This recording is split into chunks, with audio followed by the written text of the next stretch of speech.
झाल्या त्या आपल्या सुसंस्कृत पुरोगामी विचाराला न शोभणार। काल राहुल गांधी परभणीला आले होते। काल त्यांनी सोमनाथ सूर्यवंशीच्या कुटुंबाला भेट दिली आणि यानंतर त्यांनी माध्यमांशी संवाद साधताना असं म्हटलंय की सोमनाथ सूर्यवंशी हा केवळ दलित असल्यामुळे त्याची हत्या केली गेली। तुम्हाला असं वाटतं का की पुरोगामी महाराष्ट्रात असे प्रकार घडू शकतात? आता घडतायत ना, म्हणजे दुर्दैव आहे की बीड आणि परभणीमध्ये ज्या दोन्ही घटना झाल्या ह्या म्हणजे अस्वस्थ करणारे आहेतच ना। म्हणजे मला अजूनही विश्वास बसत नाही की तुमच्या आणि माझ्या महाराष्ट्रात अशा घटना होऊ शकतात। जे धक्कादायक आहे, ज्या गोष्टी एखाद्या नॉवेलमध्ये किंवा एखाद्या सिनेमामध्ये ज्या आपण पाहिलेल्या आहेत ते वास्तव आज महाराष्ट्रात होतं।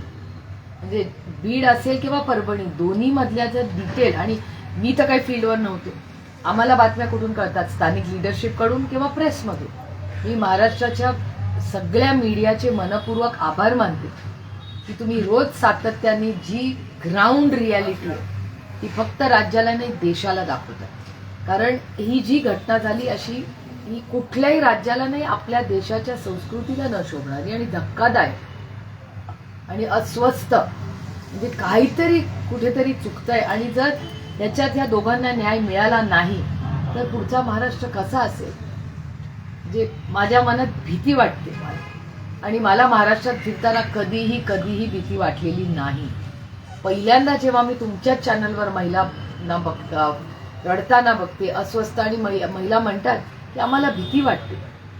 21व्या शतकामध्ये महिला आरक्षणाचं बिल याच सरकारने आता आणलं, लाडकी बहीण म्हणून एवढा निधी दिला, पण मग महिलेची सुरक्षितता ही आपली कुठल्याही सरकारची जबाबदारी नाही का? त्यामुळे माझ्या देवेंद्र फडणवीसांकडून खूप अपेक्षा आहे की ते महाराष्ट्राच्या दोन्ही कुटुंबांना नाही, महाराष्ट्राला त्यांनी न्याय द्यावा। एवढा मोठा मॅन्डेट या राज्यांनी त्यांना दिला, एवढा मोठा मॅन्डेट असताना 2/3 मेजॉरिटीपेक्षा जास्ती त्यांच्याकडे आज मेजॉरिटी आहे, असं असताना महाराष्ट्राच्या जनतेने एवढी पण अपेक्षा करू नये त्यांच्याकडून की त्यांना न्याय मिळावा। बीडमध्ये जे प्रकरण झालं यामध्ये वाल्मिक कराडांचं नाव येते आणि वाल्मिक कराड हे धनंजय मुंडेंचे निकटवर्तीय मानले जातात। अशातच मराठा क्रांती मोर्चाच्या वतीनं धनंजय मुंडेला या गुन्ह्यामध्ये अटक करावी आणि त्यांच्या मंत्रिपदाचा राजीनामा घ्यावा अशी मागणी आता राज्यातून मराठी क्रांती मोर्चाच्या माध्यमातून केली जाते। मला असं वाटतं की या सगळ्या प्रश्नांची उत्तरं या राज्याचे गृहमंत्रीच देऊ शकतील, कारण इतका उशीरही होतोय। म्हणजे असेंब्लीमध्ये ज्या पद्धतीने, म्हणजे मी मनापासून कौतुक करीन रोहित पवारांचं, संदीप क्षीरसागर, त्याबरोबर जितेंद्र आव्हाड, पण मी जरी विरोधी पक्षात असले आमच्या, तरी सुरेश धस आणि नमिता मुंद्रा त्यांचंही कौतुक दोघांचंही करीन की त्यांनी सगळे राजकीय मतभेद बाजूला ठेवून आपल्या जिल्ह्याची ज्या पद्धतीने त्यांनी मांडलंय हे खरंच कौतुकास्पद आहे। अन्यायाच्या विरोधात कधीतरी आपण सगळ्यांनीच राजकीय मतभेद बाजूला ठेवून महाराष्ट्रासाठी आपण लढलं पाहिजे आणि बीड आणि परभणीसाठी मला असं वाटतं सगळे राजकीय मतभेद बाजूला ठेवून आपण सगळ्यांनी आपल्या राज्यासाठी लढलं पाहिजे। आणि आमची माफक अपेक्षा आहे की ज्यांना एवढा मोठा मॅन्डेट या राज्याने दिलाय, एवढ्या मोठ्या संख्येने त्यांचे लोक निवडून आले, मग त्यांनी तर न्याय द्यायलाच पाहिजे या राज्यात। ताई, भुजबळांसंदर्भात अनेक चर्चा रंगू लागल्यात, कसं बघता या चर्चा? एकतर भुजबळ साहेब हे राष्ट्रवादी काँग्रेस पक्षाचेच नाही तर राज्याचे खूप मोठे नेते राहिले। गेले 45-50 वर्ष शून्यातून एक विश्व त्यांनी उभं केलं, राजकीय, सामाजिक, आणि पक्ष एक होता तेव्हा अर्थातच आदरणीय पवार साहेबांच्या शेजारीच नेहमी भुजबळ साहेबांची जागा असायची, पण शेवटी आता भुजबळ साहेबांवर जे होतंय ते त्यांच्या पक्षाचा, त्यांच्या याचा अंतर्गत प्रश्न आहे, त्यांच्या युतीचा अंतर्गत प्रश्न आहे। पण एवढ्या मोठ्या नेत्याचा वयाने आणि अनुभवाने एक लढवय्या नेता म्हणून त्यांची ओळख आहे। आपल्याला सगळ्यांना आठवत असेल ते शिवसेनेतही असताना ज्या पद्धतीने किंवा मग नंतर काँग्रेसमध्ये असताना ज्या पद्धतीने जो बेळगावचा लढा होता त्याच्यासाठी ताकदीने उतरले होते, त्यांना अटकही त्या काळात झाली होती। आणि त्याच्यामुळे आणि पर्सनल आयुष्यातही त्या कुटुंबाने फार संघर्ष केलेला आहे। मला अजूनही आठवतं की भुजबळ साहेब आणि पंकज जेव्हा जेलमध्ये होते तेव्हा अनेक वेळा मी त्यांनाही तिथे भेटायला गेले, कोर्टात गेले, हॉस्पिटलमध्ये गेले। त्यांचं कुटुंब त्या काळात किती अडचणीतून गेलेलं आहे, किती अस्वस्थ। भुजबळ कुटुंबातल्या महिलांचे अश्रू मी नाही झालाच पाहिजे, कुणाचाही झाला पाहिजे, हा महत्वाची गोष्ट। भुजबळांना त्यांच्याच पक्षातून विरोध होते. उदाहरणार्थ झालं तर माणिकराव कोकाटे त्यांच्याकडे सातत्याने बघतात. जरी विरोधी पक्षातला असलं तरी काय भावना आहे तुमची त्याकडे बघत? तो त्यांच्या पक्षाचा अंतर्गत प्रश्न आहे. याचा उत्तर मला विचारलं पाहिजे जर तुम्ही त्यांच्या पक्षाच्या नेत्यांना विचारलं, मी कसं सांगणार? त्यांनी देवेंद्र फडणवीस यांची देखील भेट घेतलेली आहे. एका सशक्त लोकशाहीमध्ये कोणी कुणाला भेटायचं ते प्रत्येकजण ठरवतं. ताई, बारामतीत 3 हत्या झालेल्या आहेत 6 महिन्यांमध्ये. 2 दिवसांपूर्वी देखील एक हत्या झाली आहे. कसं बघता बारामतीतलं क्राईम वाढते असं वाटतं? नाही, data speaks louder than words. म्हणजे डेटा जास्त सांगतो. कुणावर आरोप प्रत्यारोप करण्यापेक्षा डेटा हा समोरच आहे ना. पुणे जिल्ह्यात कोयता गँग असेल किंवा आता या ज्या घटना आहेत त्याच्याबद्दल मी एसपींशी अनेक वेळा बोललेले. ही बारामतीची घटना झाल्यावरही मी त्यांच्याशी बोललेले. आणि हा राज्यातला नाही, हा फक्त महाराष्ट्रातल्या अनेक जिल्ह्यांमध्ये क्राईम वाढलेला दिसतोय. आणि क्राईमचं एक मोठं कोरिलेशन इकॉनॉमिक्सशी असतं. जगामध्ये तुम्ही कुठेही बघा, क्राईम जेव्हा वाढतो याचा अर्थ त्याच्यात एक खूप मोठा इम्पॅक्ट हा फायनान्समध्ये नुसते पैसे नाही, इकॉनॉमीचा असतो. आणि तुम्ही बघा, क्राईम वाढला याचा अर्थ इकॉनॉमी ही स्लो डाऊन झालेली असते. ह्या क्वार्टरमध्ये तुम्ही बघितलं असेल तर ग्रोथ ही अतिशय कमी झालेली आहे. केंद्र सरकारचा सगळा डेटा दाखवतो की ह्या क्वार्टरमध्ये आणि पुढचे काही क्वार्टर्स आणखीन स्लगिश ग्रोथ दिसेल. FDIs भारतात येत नाहीये. त्याच्यानंतर महागाई तर वाढलेलीच आहे, बेरोजगारी वाढते. आणि सरकारचा डेटा, मनरेगाचे नंबर्स बघा ना, नरेगाच्या नंबर्समध्ये केवढा मोठा वाढ झालेली आहे. याचा अर्थच तो की नरेगाचा डिमांड वाढत चाललाय. याचा अर्थ याचं कोरिलेशन किती सोपं आहे करणं. त्याच्यामुळे economy is under lot of pressure. आत्ताच मी दिल्लीमध्ये 4 आठवडे पार्लमेंटमध्ये अनेक झाल्या, त्याच्यामध्ये इकॉनॉमी स्लगिश झालेली आहे. ते सरकारही कबूल करतं. त्यामुळे आता पुढचे काही महिने हे कसे असतील किंवा ग्रोथ वाढवण्यासाठी किंवा कन्झम्पशन वाढवण्यासाठी भारत सरकार काय करणार आहे ह्याच्यात क्लॅरिटी आली नाही. आणि परवाच्या GST काउन्सिलमध्येही आमच्या खूप अपेक्षा होत्या GST काउन्सिलकडून, पण ती चर्चा फक्त पॉपकॉर्नमध्येच राहिली. हे खूप दुर्दैव झालं, कारण आमच्या जास्त अपेक्षा होत्या की या सरकारने जास्त काही इन्सेंटिव्ह द्यावे लोकांना आणि ॲग्रिकल्चरवरचे जे GSTs आहेत त्या शून्यावर आणाव्या अशी आमची अनेक वर्षाची मागणी. अधिवेशन पार पडले, भारतातल्या लोकांना या अधिवेशनातून काय मिळालं? खरं तर हे दुर्दैव आहे की हाऊस चालवणं ही जबाबदारी आमची नसते, ही ट्रेडिशनली सत्ताधाऱ्यांची असते.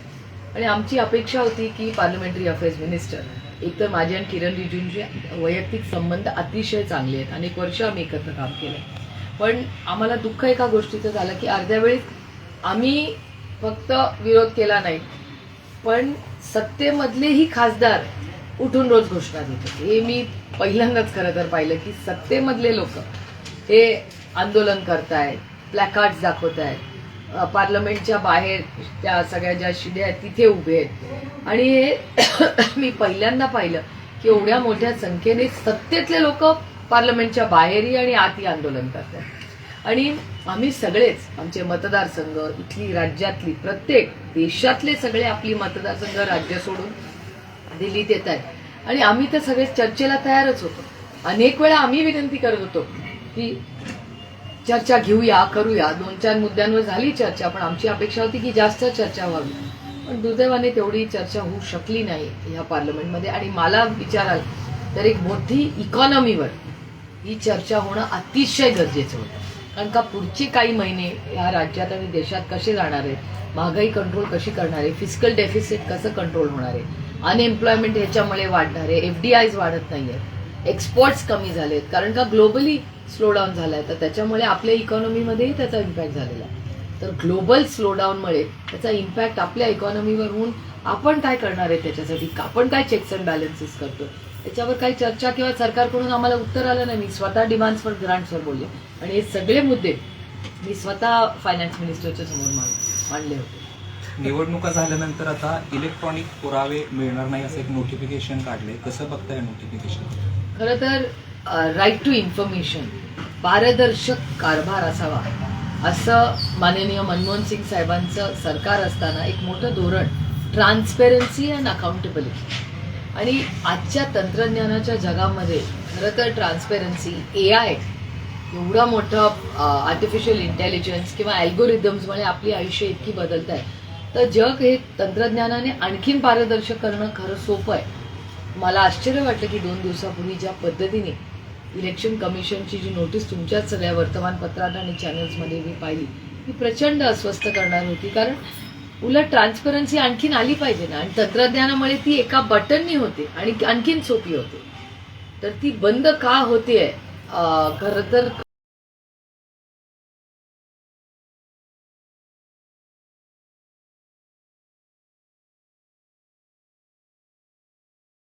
काँग्रेस पक्ष जिंकला, त्यांना ती माहिती मिळणार होती, त्याच्यावर हा स्टे आलेला आहे. त्यामुळे ह्याचा परत पुन्हा एकदा इंडिया अलायन्सच्या वतीने चर्चा होईल.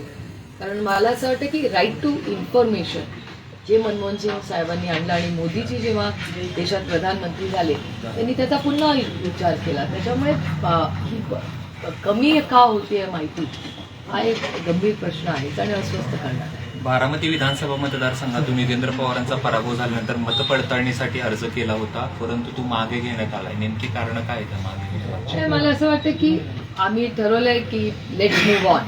त्याच्यामुळे जे झालं ते झालं. ज्या लोकांनी आम्हाला मतं दिली त्यांचे आम्ही मनपूर्वक आभार मानतो. ज्यांनी नाही दिली त्यांचेही आभार मानतो. कारण एका सशक्त लोकशाहीमध्ये प्रत्येकाला आपलं पवित्र मत हे द्यायचा अधिकार आहे. त्यामुळे ज्याला योग्य वाटलं तसं त्यांनी लोकसभेला विधानसभेला मतदान केलं. आणि शेवटी तुम्हाला नेहमीच माहिती आहे की आदरणीय पवार साहेबांनी इतके वर्ष संघर्ष जो केला 60 वर्षात, त्याच्यात त्यांची 30 वर्ष आयुष्य विरोधात घेतली आणि 30च सत्तेत राहिली. त्यामुळे संघर्ष हा आदरणीय पवार साहेबांनी नेहमीच केलेला आहे. आणि शून्यातून विश्व परत कसं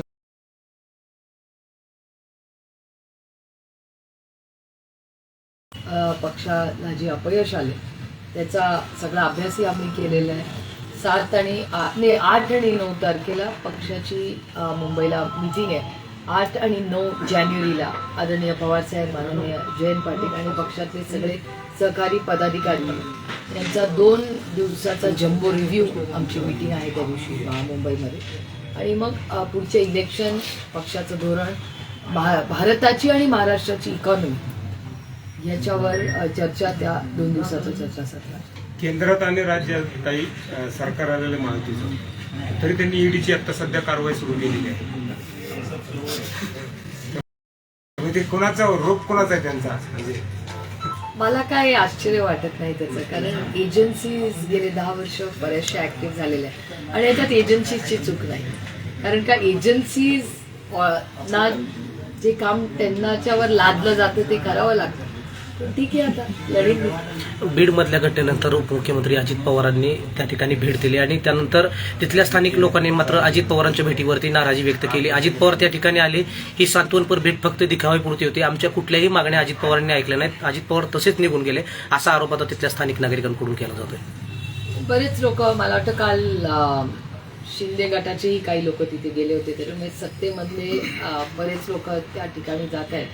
पण अर्थातच मी मगाशी म्हणले तसं की ह्या राज्यात प्रेमाचं, विश्वासाचं नातं जर कुणाचं आहे तर ते राजकारणाच्या चौकटीच्या बाहेरचं. कारण का सगळीच नाती राजकारणाची नसतात, काही दिलसे पण असतात. आदरणीय पवारसाहेबांचं नातं महाराष्ट्राची आणि भारताच्या शेवटच्या माणसापर्यंत तसं आहे. आणि त्याच्यामुळे या राज्यामध्ये पहिल्यांदा बीड आणि परभणीला स्थानिक नेते, अर्थातच बाप्पा गेले, आणि बाप्पांनी आणि फौजियाताईंनी जेव्हा येऊन साहेबांना ब्रीफ केलं आणि तुम्ही सगळ्यांनी ज्या पद्धतीने ते कव्हर केलं त्यातून माहिती अजून बाहेर येते, त्याच्यातून वास्तव या राज्याला आणि देशाला कळलं.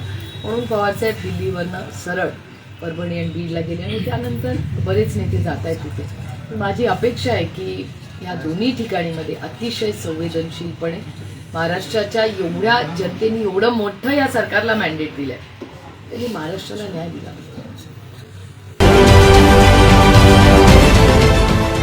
देश विदेशातील प्रत्येक घडामोडींचे लाईव्ह अपडेट मिळवण्यासाठी आता साम टीव्हीच्या सर्व सोशल मीडिया प्लॅटफॉर्मला लाईक, फॉलो आणि सबस्क्राईब करा.